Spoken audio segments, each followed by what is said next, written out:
What if I told you all of this was foreseen centuries ago? What if the passing of a spiritual leader wasn't just the end of a cycle, but a profound call to reflection before significant changes? A point where history beckons us to look within and seek faith. Prepare yourself, because what you are about to hear isn't merely an ancient message, but an echo resonating in our times, perhaps forgotten by many, ignored by others, yet potentially holding special meaning for today. Prophets like Nostradamus spoke. St. Malachi left warnings, and the world seems to dance to a melody written long ago.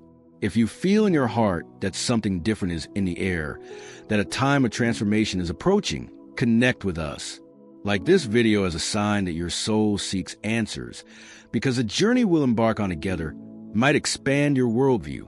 Michel de Nostradamus or Nostradamus, a 16th century figure, physician, astrologer, and for many, a seer, left us a legacy in poetic quatrains known as Les Prophéties. Written in 1555, they echo through the centuries, inviting us to decipher their enigmas. One such quatrain mentions the departure of a very old pontiff, followed by the arrival of a Roman of good age who could bring significant changes. In recent times, with Pope Francis's earthly journey concluding at 88, many have revisited these words. In Nostradamus' era, reaching such an age was rare, almost miraculous, making the description even more intriguing.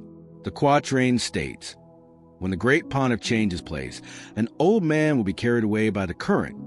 Could the current be a metaphor for the passage from this life? And changes place, an indication of transition within the heart of faith? Perhaps.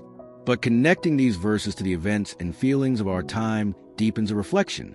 Francis, born Jorge Mario Bergoglio, led for 12 years, a time of dialogue but also internal and external challenges for the Church. Did Nostradamus, with his symbolic language, rich in metaphors and written in Old French with touches of Latin, foresee the trials or the strengthening of faith that would follow? He didn't give us a clear manual, but an invitation to interpret, to seek light in the symbols. The figure of the Roman of good age is one such puzzle. Could it refer to Francis himself, the spiritual leader of Rome, even as an Argentinian, whose attempt at renewal touched sensitive points? Or does it point to a successor, perhaps with Italian roots, destined to guide in even more intense times? In a world fraught with challenges, from climate issues to ethically questioning technological advances, faith seeks its space, its voice. The mention of a young black man in another quatrain, though symbolic, sparks hope for representation and renewal, possibly linked to figures like Peter Turkson or Luis Antonio Tegal. The election of a leader of African or Asian origin would be historic, a sign of universality and welcome. Did Nostradamus foresee this embrace of faith? Or is the Black Pope a symbol, perhaps linked to the Jesuits or a period of purifying trial? These questions invite us to look beyond the obvious, to seek the spiritual message behind the words. Just as we seek to understand these ancient messages, we also want to connect with you, who accompany us on this journey of faith and reflection. Many of you leave your names and cities in the comments, and in our next video, we want to send a special message, a warm embrace to some of you. Would you like to have your name mentioned, feel that human connection, and be part of our community even more closely? Comment below with your name and your city, and leave a like if this message touched your heart. It's a small gesture of affection, a minute of recognition for those walking with us. But Nostradamus wasn't alone in his visions. Another name, centuries earlier, left a list that many believe ends precisely now. What did St. Malachi reveal about the last pope? St. Malachi, a 12th century Irish archbishop, according to tradition, experienced an extraordinary vision upon arriving in Rome in 1139. In that moment of spiritual connection, he allegedly received a list of 112 Latin mottos, each symbolically describing a future pope. The list begins with Celestine II in 1143 and extends to the 112th motto, where the prophecy becomes particularly intense and reflective. The final motto states, "In the final persecution of the Holy Roman Church, Peter the Roman will reign, who will feed his flock amid many tribulations, after which the seven-hilled city will be destroyed, and the dreadful judge will judge the people." The end. The word "end" resonates with unique gravity. Pope Francis, elected in 2013 following the historic resignation of Benedict XVI, is considered by many to be the 112th on this list. But his name wasn't Peter, nor was he born in Rome. How, then, is this connection made? Here, the beauty of symbolism and faith reveals itself. Francis chose his papal name in honor of St. Francis of Assisi, whose baptismal name included Pietro Peter. As Bishop of Rome, he embodies the spiritual leadership of the seven-hilled city. Furthermore, his papacy was marked by being the first Latin American pope, the first Jesuit, and the first non-European in centuries, beginning after Benedict XVI's resignation, an event that, in itself, signaled a time of profound change. The recent passing of Francis, hypothetically on April 21st, 2025, has reignited the debate surrounding this prophecy. However, caution is necessary. Malachi's prophecy itself was only published in 1595, centuries after his death, raising questions about its authenticity or possible alterations over time. Some scholars suggest that the mottos up to 1590 are remarkably accurate, becoming vaguer afterward, potentially indicating a later fabrication.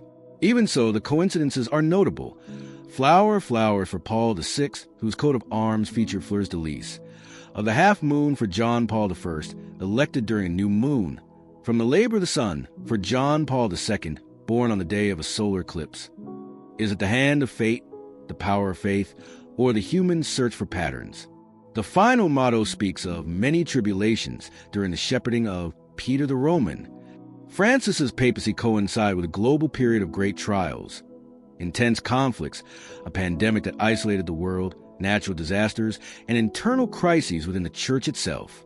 He sought to be a bridge, speaking of welcome, mercy, and care for creation, but faced resistance.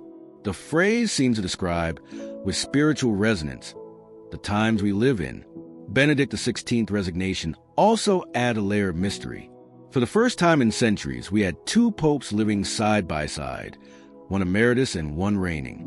With Francis's departure, we see two recent pontificates that did not end in the traditional manner. Are these signs of the end of the cycle, initiated with the Apostle Peter and culminating in this symbolic Peter? Francis's request to be buried outside the Vatican, in the Basilica of Santa Maria Maggiore, breaking another tradition, reinforces this idea of closure, of a new beginning. Malachi speaks of the destruction of the seven-hilled city. But what does this truly mean? Is it literal, or a symbol of something even deeper already happening in the hearts and structures of the world? And how does this connect to other apocalyptic visions? The prophecies of Nostradamus and Malachi are not isolated threads. They seem to weave into the fabric of one of the most enigmatic and powerful books of the Bible, the book of Revelation, attributed to John. Filled with symbolism, it speaks of final times, trials, and ultimately, redemption. One striking passage describes the fall of Babylon, a city associated with power and corruption, often interpreted as Rome, the city of seven hills. Malachi ends his prophecy with the destruction of this very city, and Nostradamus mentions fire and blood there. In our era, we witness traditional faith facing challenges, growing secularization in Europe, the rise of the religiously unaffiliated in various parts of the world, the difficulty in connecting younger generations to spiritual practices. Could this fall of Babylon be a metaphor for the loss of spiritual influence, or a warning about more concrete crises that could shake established structures? Revelation also introduces a figure, the beast, a deceptive power that seduces humanity. Throughout history, this figure has been associated with empires and tyrannical leaders. Today, some question if the beast could be something more subtle, technological systems that shape our thinking without us realizing it, or even corruption that can undermine institutions from within. Pope Francis himself warned about the ethical risks of uncontrolled artificial intelligence. The idea of an antipope or a false prophet, which gained traction among some groups after Benedict XVI's resignation, also echoes the symbolism of deception coming from unexpected places. Internal divisions within the church, which have deepened in recent years, fuel these interpretations. Another potent image from Revelation is the woman clothed with the sun, crowned with stars, who gives birth amidst persecution by a dragon. Many see her as the image of the church or faith itself, bringing forth hope even amid adversity. And the two witnesses, who prophesied before being silenced and then resurrected? Are they symbols of faith and justice, or concrete figures? Some have even seen Benedict XVI and Francis, with their distinct emphases, tradition and mercy, as personifications of these witnesses. Francis's perceived fragility in his final Easter appearance, followed by his passing, seems, to some, the fulfillment of a prophetic cycle where the mission is accomplished before the apparent victory of darkness. These connections, however symbolic, draw us into the narrative, making us feel part of something larger, a divine plan unfolding before our eyes. But the revelations don't stop there. A specific message, guarded for decades and originating from a place of profound Marian devotion, also seems to shed light on these times. What does the third secret of Fatima truly tell us? In 1917, in Fatima, Portugal, 3 shepherd children, Lucia, Jacinta, and Francisco, reported apparitions of the Virgin Mary, who entrusted them with 3 secrets. The first 2, concerning a vision of hell and the forewarning of World War II, were revealed years later. The third, however, remained guarded within the Vatican until the year 2000. The official version described a vision of a bishop dressed in white, walking through a ruined city and being martyred. The Vatican associated this vision with the assassination attempt on John Paul II in 1981. However, Sister Lucia herself, before she passed away, reportedly indicated that the released version was incomplete. With recent events and the passing of Pope Francis, known for often wearing white and whose papacy faced so many symbolic ruins, crises, divisions, the debate over the third secret resurfaces. Could Francis be the bishop in white, perhaps martyred not physically, but spiritually by the pains and divisions of his time? This possibility, merging faith, mystery, and history, invites us to reflect on the deeper meaning of trials. Adding further layers to the spiritual mosaic are ancient texts like the Book of Enoch, a Jewish apocryphal work. It narrates a celestial battle and warns of an era where earthly powers would mix with deceptive spiritual influences. In a world where technology advances rapidly, even creating digital gurus, and where we see complex alliances between religious and secular powers, Enoch's words seem to echo surprisingly. Could these new forms of influence be the fallen watchers the text speaks of? The Dead Sea Scrolls, discovered in the 20th century, also speak of a final battle between the sons of light and the sons of darkness, and the corruption of the temple from within. The financial crises and divisions faced by the Vatican in recent years are seen by some as a reflection of this ancient prophecy. Benedict XVI's resignation and Francis's decision to be buried outside the traditional Vatican walls are interpreted as powerful symbols of this crisis and transformation of the temple. It's as if history itself is giving us clues, assembling a divine puzzle before us. Each piece, Fatima, Enoch, Qumran, Nostradamus, Malachi, seems to fit, pointing toward a moment of profound reflection and perhaps spiritual decision for humanity.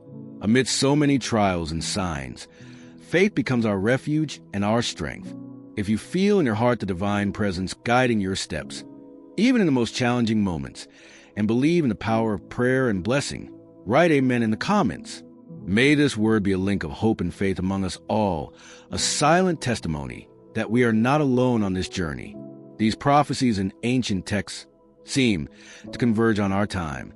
But how do the global events we are witnessing, wars, climate change, technological advances, fit into this prophetic landscape? Are they the definitive signs of the tribulations? Okay, here's Chapter 5. Chapter 5, The World in Tribulation. Signs or coincidences? It wasn't just a passing of a spiritual leader that captured the world's attention, but the context in which it occurred. A planet seemingly vibrating with a frequency of urgency and transformation. Wars erupt in different corners. Technologies advance at a dizzying pace, challenging our ethics, and traditional faith seeks new paths to touch hearts. Events that could be viewed in isolation seem, through the lens of prophecy, to align strikingly with the tribulations described by St. Malachi and the climate of crisis predicted by Nostradamus. It's as if reality is mirroring an ancient script. The Gospel of Matthew warns us, "You will hear of wars and rumors of wars, but the end is still to come." Matthew 24, verse 6. In 2025, this passage resonates strongly. Conflict in the Middle East, The persistent war in Ukraine with its painful humanitarian crisis, growing tensions between global powers. Pope Francis, during his pontificate, was a tireless voice for peace, seeking dialogue even amidst the noise of weapons. His trips to conflict zones were gestures of hope, even though reality often seemed resistant to the message of fraternity. Reports indicate the world is experiencing one of the most tense geopolitical moments in recent decades. Could these be the wars and rumors of wars, part of the foretold tribulations? Beyond conflicts, we face unprecedented environmental challenges. Climate change causes extreme events, forcing millions from their homes, creating climate refugees. Francis, in his encyclical Laudato Si, drew attention to the urgent need to care for our common home, a prophetic cry in defense of life and creation. Technology, especially artificial intelligence, advances exponentially. It brings promises of progress, but also profound ethical dilemmas regarding control, manipulation, and the very meaning of humanity. Francis's warnings about the need for an algorithmics and ethics for algorithms show the spiritual leadership's concern about the path we are taking. And faith? In many societies, traditional religious institutions are losing ground, while new forms of spirituality, sometimes more individualistic or digital, emerge. This shift in the spiritual landscape can also be seen as part of the tribulations, a time of questioning and searching for new meaning. Against this complex backdrop, the passing of a pope like Francis gains even greater symbolic weight. His death is not just an end of pontificate, but occurs at a moment when the world seems to cry out for direction, for hope, for answers. Are we merely living through difficult times, like so many others in history, or is there something unique about this moment? Are these the signs pointing to a change of era, a divine call to awaken? With the papal throne now awaiting a successor, the world's eyes turn to the conclave. Who will be the next guide? And what will their election represent for the future of faith in the world? Okay, here's Chapter 6. Chapter 6, the conclave and the future shepherd. Hope or uncertainty? The conclave, the gathering of cardinals to elect a new pope, is always a moment of great anticipation and prayer for millions of Catholics and observers worldwide. But in the current context, laden with prophetic symbolism and global challenges, the election of Francis' successor takes on an even deeper dimension.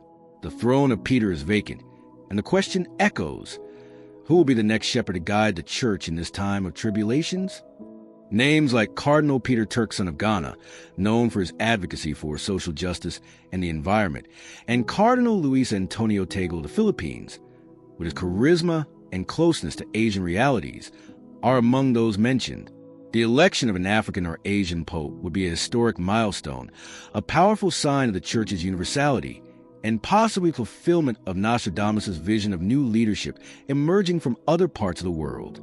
Could this be the Roman of good age who will weaken the see, not in the sense of diminishing faith, but perhaps by challenging old structures, promoting reforms that, though necessary, might generate internal resistance, as happened with Francis? Or would he be the shepherd bringing new light, renewed strength to face the challenges of the 21st century? Prophecies, as we've seen, are open to interpretation. The weakening might be understood not as decline, but as necessary transformation, a pruning for the tree of faith to bear new fruit. Throughout its 2 millennia of history, the Church has always gone through moments of crisis and renewal, reforming popes, councils that redefine directions, saints who inspire profound changes. Perhaps we are living through another of these crucial moments. The choice of the new pope will reflect the tensions and hopes within the Church itself, between preserving tradition and opening dialogue with the modern world, between focusing on Europe and embracing the growing vitality of faith in Africa, Asia, and Latin America, between defending doctrine and practicing mercy and unconditional welcome. The next leader will face the immense task of navigating these complex waters, seeking unity amid diversity, offering a message of hope in a world often marked by fear and division. Will he be able to feed the flock with wisdom and courage, as described in Malachi's prophecy? Will he be the leader who helps discern the signs of the times, guiding the faithful not toward apocalyptic panic, but towards a deeper faith engaged with reality? The anticipation is high, and prayers rise from every corner of the planet. As we prayerfully await the next steps in this millennia-old story, watching history unfold, perhaps a new chapter of faith is beginning.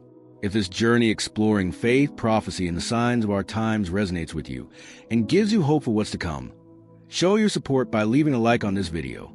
It's a simple gesture that helps us share this message with more searching hearts.